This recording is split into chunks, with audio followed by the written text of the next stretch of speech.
Chapter 15. The burden of Moab. Because in the night Ar of Moab is laid waste and brought to silence. Because in the night Kir of Moab is laid waste and brought to silence. He is gone up to Bajith and to Dibon, the high places, to weep. Moab shall howl over Nebo and over Medeba, and all their heads shall be baldness, and every beard cut off. In their streets they shall gird themselves with sackcloth, on the tops of their houses, and in their streets every one shall howl, weeping abundantly. And Heshbon shall cry, and Elealeh, their voice shall be heard even unto Jahaz. Therefore the armed soldiers of Moab shall cry out, his life shall be grievous unto him.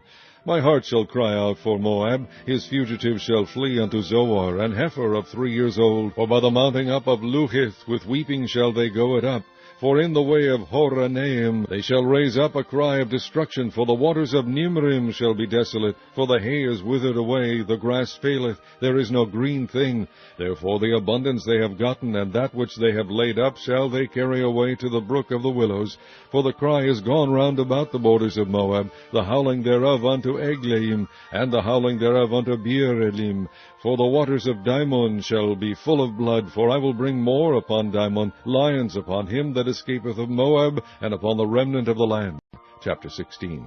Send ye the lamb to the ruler of the land, from Selah to the wilderness, unto the mount of the daughter of Zion. For it shall be that, as a wandering bird cast out of the nest, so the daughters of Moab shall be at the fords of Arnon. Take counsel, execute judgment, make thy shadow as the night in the midst of the noonday. Hide the outcasts, bewray not him that wandereth. Let mine outcast dwell with thee, Moab. Be thou a covert to them from the face of the spoiler. For the extortioner is at an end, the spoiler ceaseth, the oppressors are consumed out of the land. And in mercy shall the throne be established, and he shall sit upon it in truth in the tabernacle of David, judging and seeking judgment, and hasting righteousness. We have heard of the pride of Moab. He is very proud, even of his haughtiness, and his pride, and his wrath. But his lies shall not be so. Therefore shall Moab howl for Moab, every one shall howl. For the foundations of Kir-har-eseth shall ye mourn, surely they are stricken. For the fields of Heshbon languish, and the vine of Sibmah. The lords of the heathen have broken down the principal plants thereof. They are come even unto Jazer, they wandered through the wilderness. Her branches are stretched out, they are gone over the sea. Therefore I will bewail with the weeping of Jazer, the vine of Sibmah. I will water thee by my tears, O Heshbon and Elealeh. For the shouting for thy summer fruits and for thy harvest is fallen, and gladness is taken away, and joy out of the plentiful field. And in the vineyards there shall be no singing, neither shall there be shouting. The treaders shall tread out no wine in their presses. I have made their vintage shouting to cease. Wherefore my bowels shall sound like an harp for Moab, and mine inward parts of Kir-haresh. And it shall come to pass, when it is seen that Moab is weary on the high place, that he shall come to his sanctuary to pray, but he shall not prevail. This is the word that the Lord has spoken concerning Moab since that time. But now the Lord has spoken, saying, Within 3 years, as the years of an hireling, and the glory of Moab shall be contemned, with all that great multitude, and the remnant shall be very small and feeble. Chapter 17. The burden of Damascus. Behold, Damascus is taken away from being a city, and it shall be a ruinous heap. The cities of Aroer are forsaken. They shall be for flocks, which shall lie down, and none shall make them afraid. The fortress also shall cease from Ephraim, and the kingdom from Damascus, and the remnant of Syria. They shall be as the glory of the children of Israel, saith the Lord of hosts. And in that day it shall come to pass that the glory of Jacob shall be made thin, and the fatness of his flesh shall wax lean. And it shall be as when the harvestman gathereth the corn, and reapeth the ears with his arm, and it shall be as he that gathereth ears in the valley of Rephaim. Yet gleaning grapes shall be left in it, as the shaking of an olive tree, 2 or 3 berries in the top of the uppermost bough, 4 or 5 in the outmost fruitful branches thereof, saith the Lord God of Israel. At that day shall a man look to his Maker, and his eyes shall have respect to the Holy One of Israel. And he shall not look to the altars, the work of his hands, neither shall respect that which his fingers have made, either the groves or the images.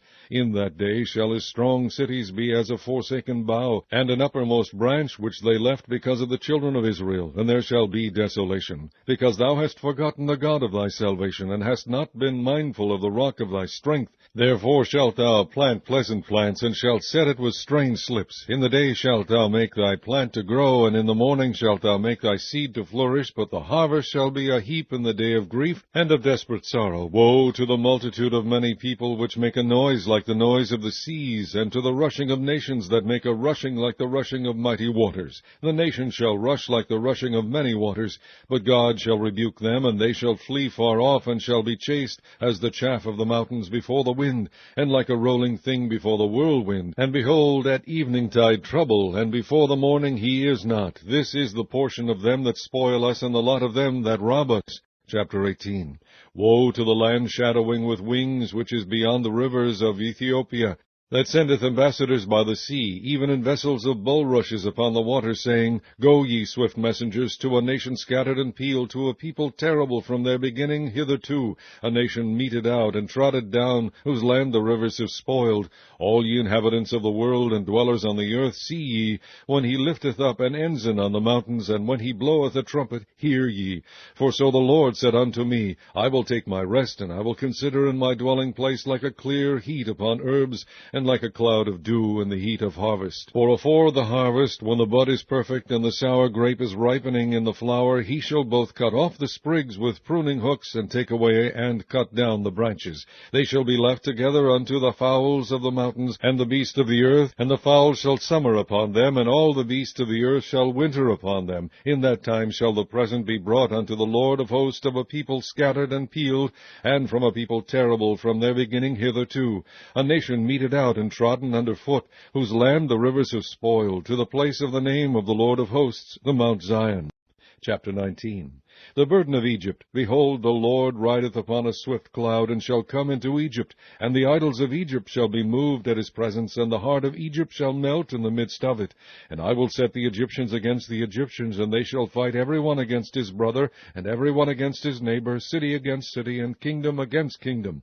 And the spirit of Egypt shall fail in the midst thereof, and I will destroy the counsel thereof, and they shall seek to the idols, and to the charmers, and to them that have familiar spirits, and to the wizards.